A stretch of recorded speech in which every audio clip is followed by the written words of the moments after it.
Welcome to News for Hearing Impaired. I'm Shubhendu Ghosh with my colleague Rajni. First, the top story. Union Ministers Najma Heptullah and GM Siddeswara resigned on Tuesday, a week after Prime Minister Narendra Modi made big cabinet changes. Their resignations have been accepted by President Pranab Mukherjee. Dr. Heptullah, the Minority Affairs Minister, was replaced by Minister of State Mukhtar Abbas Naqvi, who has been given independent charge of the ministry. The portfolio held by GM Siddeswara, MOS for Heavy Industries, will be taken over by Babul Supriyo, who was the MOS for Urban Development. Later, speaking to media, Babul Supriyo said that heavy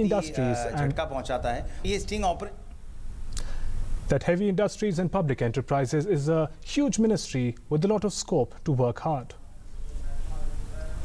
Prime Minister Narendra Modi appealed to the people of Jammu and Kashmir to maintain peace and calm in the curfew-bound valley. The Prime Minister took stock of the situation in the state at a high-level meeting in Delhi. In the 2-hour-long meeting, the Prime Minister was given a detailed presentation of the situation prevailing in the valley. The Prime Minister asked the state to handle the situation with care. He also extended every assistance to state government and assured it of providing every help. Meanwhile, the death toll in clashes following last Friday's gunning down of terrorist Burhan Wani in Jammu and Kashmir has risen to 24. The situation in the state remains restive. Most parts in the valley are still under curfew for 5th day in a row. Curfew-like situation prevails in parts of Srinagar and several areas of the valley. Normal life has taken a hit in several parts due to curfews and Bandh calls in North Kashmir's Sopore, Handwara, Bandipora and Baramulla districts. Supreme Court has quashed Arunachal Pradesh Governor's decision to advance the State Assembly session to December 16, 2015, earlier scheduled to meet on January 14, and has declared it null and void. The Apex Court has also quashed Governor's decision directing the Assembly to take up the resolution for the removal of the then Speaker Nabam Rebia as the first item. The Constitution Bench has passed the order, which now means the political situation in the state reverts back to the status on 15th of December. The National Investigation Agency has arrested 2 key members of the Hyderabad IS module on Tuesday, which they had unearthed last month.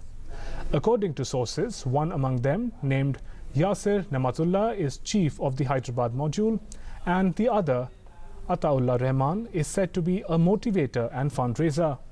The NIA had on 29th of June arrested 5 city-based persons on charges of their involvement in the terror module, suspected to be linked to ISIS and conspiring to carry out bomb attacks.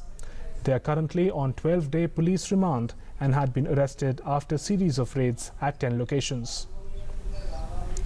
Imran Masood, a congressman from Uttar Pradesh and a controversial figure, has been given a big role in the state ahead of assembly polls. Actor-turned-politician Raj Babbar was named president of the Congress in India's most popular state. Masood will be one of the 4-party vice president.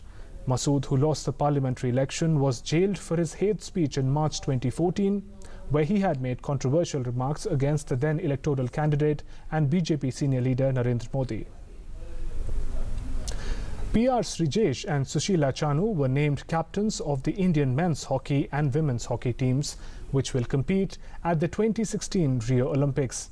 Sardar Singh has been dropped from captaincy but remains a part of the Indian Olympic team. India finished last among 12 teams at the 2012 London Olympics. The 5-time gold medal winners were the first team to qualify for the 2016 Rio Olympics.